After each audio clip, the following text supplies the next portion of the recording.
everyone, this is Sierra and welcome to Ruined Passport Stories.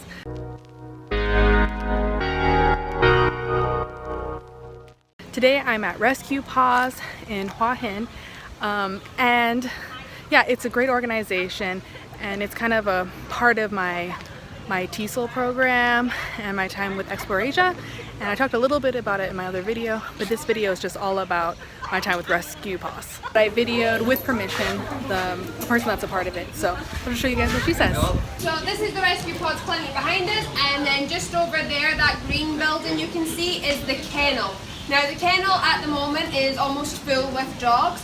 Some of these dogs are street dogs that are just in for sterilisation. Others are here because they are ready for adoption. Then you've got these guys, Felicity, Ranger and George over there, who are what we call clinic dogs or temple dogs. They just roam around all the time and are just here to greet everybody. So Rescue P.A.W.S was founded in 2013, and to begin with it started out as a feeding run place. It wasn't anything to do with sterilisation. They just saw how much of an issue there was with the soy dogs. A lot of fighting for food and for space and for territory, and so the guys here decided to start going out and feeding some of the packs, befriending them. Who came with Global Work and Travel? Just with a quick show of hands. Now, Rescue P.A.W.S actually came about when Global Work and Travel, the owners, Carol and Pierre, joined together with XploreAsia, and they decided to make a clinic that was going to battle against the overgrowing population of soy dogs. Now, if you've got a healthy female who's not been sterilised and a healthy male partner for her, over the course of 6 years, how many dogs do you think those two will be responsible for? So their puppies and their puppies' puppies, etc. over 6 years. Anyone want to venture guess? 60? Thousands? Yeah, I'm gonna get 1,000. 500? Yeah. 67,000. Yeah. So if you think about a female dog can have a litter of puppies twice a year. Each litter can be, sometimes it's 4, sometimes it's 15. Each of those puppies has puppies. Each of those puppies has puppies twice a year. While mum and dad are having puppies twice a year. While grandma and grandpa are having puppies twice a year. Over the course of 6 years, 67,000 dogs. This is Miss Mango. So she's very old and she's very shy. She had a lump on her side that they had to drain fluid from. So she's made a wee appearance, which is why she's got her bandaging on. But she's just an wee old lady. That's as good as a shake gets for her. So just be very gentle with her. Yeah.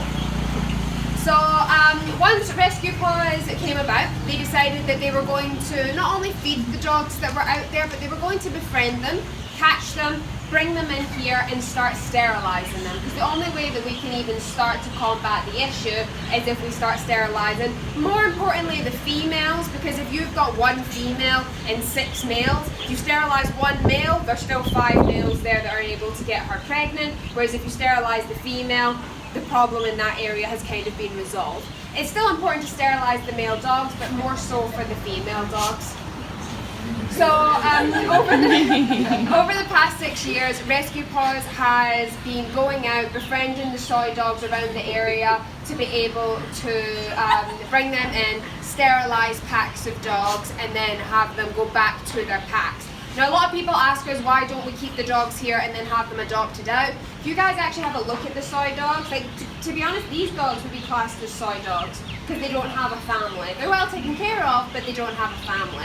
A lot of the people in the area actually feed the dogs, whether it be rice or their scraps, whatnot. The dogs are very, very well taken care of, and there's enough food and space around for them to survive quite well by themselves. So the reason we return them to the packs is because to bring a dog in, sterilise them, have them all nice and healed and go back takes a week. Some of the dogs you guys are going to be walking about later have been here for 6 months, some of them even longer waiting on a family. And for every adoptable dog we have in the kennel, that's one more space that we can't bring in a dog who needs sterilised. So if we know where the dog's pack is, we'll take them in, sterilise them and return them, and we go back and we feed them, give them their vaccinations, make sure that they're up to date on all their deworming medication, all of that stuff, and then we will always be looking for more packs that we can help. Now the thing with Thailand is that sterilising a dog costs about 1,000 baht. Now that's about £25, $30, which to us, we're like, oh, that's really cheap, I can't believe how inexpensive that is. But then a normal Thai wage here can be like 300 baht a day. You know, some of the guys that work in 7-Eleven, when they've gone into an entry job in 7-Eleven, you're talking 8,000 baht a month. These guys are making next to nothing every single month. So asking for 1,000 baht to have them fix the dog, it's easier just to, you know, move the dog. So what you'll see a lot of here, especially in this temple here, is the temples are dumping grounds for dogs and for cats. You'll see a few of the kittens behind you. Right over here, the little black one just behind Adrian, that is Guinness. Guinness was dumped here just last week. So somebody just brought him in and left him behind. Now, what happens is somebody, whether it's the female dog that they've got that's had more puppies or the puppy she's given birth to, they'll bring them to the temple knowing that the monks will take care of them. Ranger, leave her alone. Ranger. Ranger. Thank you. I love you too, but behave. So they'll bring me, yes, it's a lovely smile. So they'll bring him here, Ranger. He is. He's just being naughty now. He's cheeky. Yeah, you just go over there. So they'll bring the dogs or the cats to the temple and then they'll leave them behind. Now to us it's like, how could you just dump your pets like that? But to them, that is their way of making sure that the dog, although it may not be their issue anymore, is still taken care of. There's still someone here that's able to give them food, water and such shelter. You see this big wall over here, it's like 6 foot tall. There's people who will literally throw a bag over and then, or throw the dogs over. You guys have all met Pumpkin, right? Yeah. Pumpkin came from Rescue P.A.W.S. Her and her brother were dumped over the wall and it took the team here about 3 hours to coax them all out. It's why Pumpkin is so skittish in the way she is. Once she kind of knows you a little bit, much more approachable, much more energetic and cuddly with you. But it does just take her that little bit of time because she has been dumped before. Pudding, Roly-Poly Pudding, she actually came to us from a different dog shelter she wasn't in a great state, so we took her in and she's been eating all the treats she can find ever since. And Nonsuch belonged to a food vendor who unfortunately wasn't taking very good care of him. So Mike and Bang, the owners of the company, drove past one night and they're like, do you even want him? And she was just kind of like, you know, neither here nor there about it. So they were like, well, can we have him? Opened the door and he went and he's been with XploreAsia ever since. And he's like 9 years old now and has had a good few years with us because he's been there since I did my TESOL course, so he's been there for a good 5 or 6 years at this point. We do have another dog, his name is Kalpot. Kalpot suffers from territory aggression, so he doesn't like anyone in his space, but he also suffers from separation anxiety, which means he doesn't like to be alone. So he's a fun one. The reason you guys haven't met him is because he actually lives with me. I foster him for XploreAsia because I live on a farm where I just collect dogs apparently. I've got a new one, not sure how that happened, but I'm up at 6 now. Which was a responsibility that I have taken on myself. With that being said, who's planning on getting a cat or dog at their placement? I promise not to yell at you. You can be honest. I would like to, yeah. Like to? Okay, the one thing I would say is if you are going to get a dog or cat at your placement, just make sure you're committed to, when you do leave or you move on to another country, to taking them with you. Because having a dog or a cat out here, you're changing their life. Like the saying goes, saving one dog doesn't change the world, but it changes the world for that one dog. You know, it makes a massive difference to them. And you can get dogs back to the UK. You can either have them, I believe it's like a 2-week quarantine now, or you land in Amsterdam or Paris and then you just kind of go through the tunnel. The way that Europe works is, well, who knows how that's going to work now to Brexit, but you know, at the moment, what we're aware of. Once you land in Europe, the rules for Europe means that your dog can travel all throughout Europe without having to go through the quarantines, and Amsterdam and Paris airports have the minimal requirements, so you just kind of get them in there and on you go. Yeah. Okay. I was after the Olympics actually, so many Olympic athletes wanted to bring their pets over, they had to make the quarantine go down. But for US, Canada, so easy to get the dogs into the country. New Zealand, Australia, you've got that 6-month quarantine, is also very, very expensive. South Africa, doable, very, very expensive. So before you do take the responsibility on of taking a dog or cat, just make sure that you've got the resources, the time and the space in your life and in your home for those animals, because you can't just leave them behind. You can't call us and be like, hey, so I took this dog in a year ago but I'm heading home now, can Rescue P.A.W.S take it? And it goes the same for if you see street dogs, cats, puppies or kittens. Don't pick them up and then take them somewhere, especially if they're healthy, because mum could just be off looking for some food for them. They may be absolutely fine the way they are. Our dogs back home, no way could they live out on the streets. They don't know how to, they don't know the survival instincts to do that. These dogs do. These dogs know exactly how to take care of themselves. So when we move them away from their family, it means that we now have to find a home for them.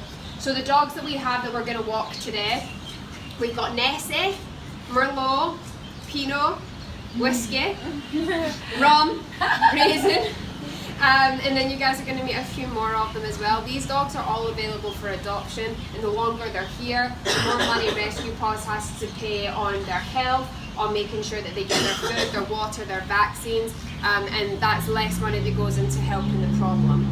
Because when it comes down to it, the people that dump the dogs here are doing what they think is best for the animal. A few months ago, just over there, this is where they have a market on a Wednesday, just over there, the dogs were getting really riled up about something. Thankfully, one of the members of staff went over to see what the commotion was about, and there was a sack of about 10 to 12 kittens somebody just left here. Thankfully, the sack was open, so if they'd have wanted to get out, they could have. But previously, I used to work at an elephant sanctuary, and something that we did was we would take the elephants on a walk through the jungle, and there's been more than one occasion where we've walked past a sack that's been tied up and had a very distinct smell to it, and we've had to make sure that we could give them a proper burial. Because no one deserves to die being tied up in a sack, you know.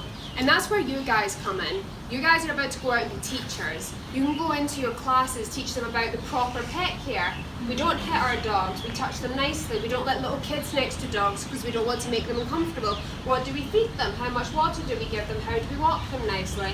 How do we approach street dogs? How can we get other people to be aware of street dogs? Setting a class project to who can make the best poster to bring awareness about soy animals, you know. You guys as teachers, even if you only do one or two lessons based on pets or wildlife or, you know, the street animals, you guys are making a massive difference. Because if you guys have, let's say you've only got 100 kids in your school, which you won't, but let's just say for argument's sake, there's 26 of you guys, 29 with everyone else here. That's 2,900 kids and their families that we can educate about all of this to make sure that everyone's doing just what they should do.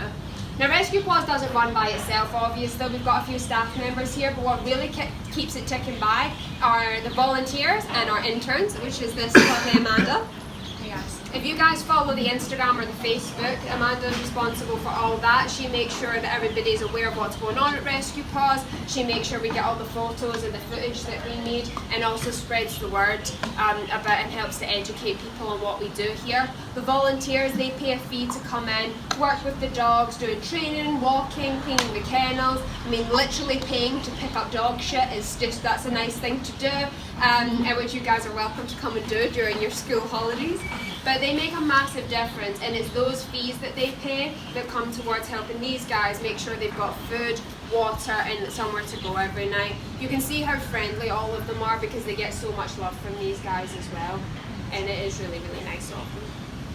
So not only do they have the volunteer program, we started doing a day visit program where people can come in for like a half a day. They'll have an education talk very similar to this one, take the dogs down the beach, go on a feeding run so that they can see the local soy dogs and how we work with them.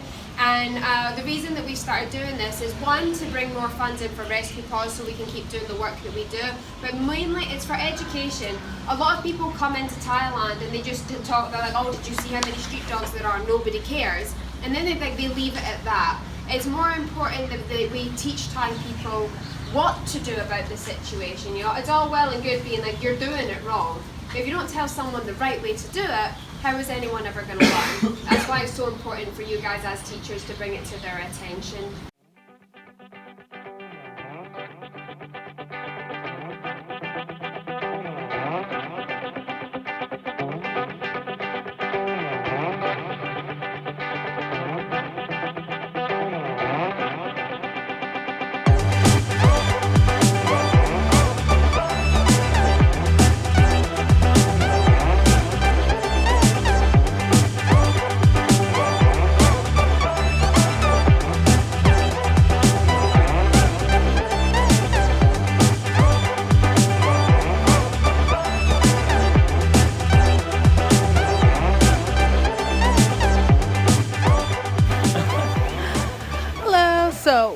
At Rescue P.A.W.S, it's actually on a temple ground. So today we were actually able to have some meditation with the monk here, and he kind of taught us how to meditate, which was really cool. And the monks kind of helped take care of the dogs that are Rescue P.A.W.S as well. So that was really cool. And that's Melody! Yeah, you do, like everyone. Melody's very cool. If you like this video, please comment down below, subscribe, and like to see more videos. Bye!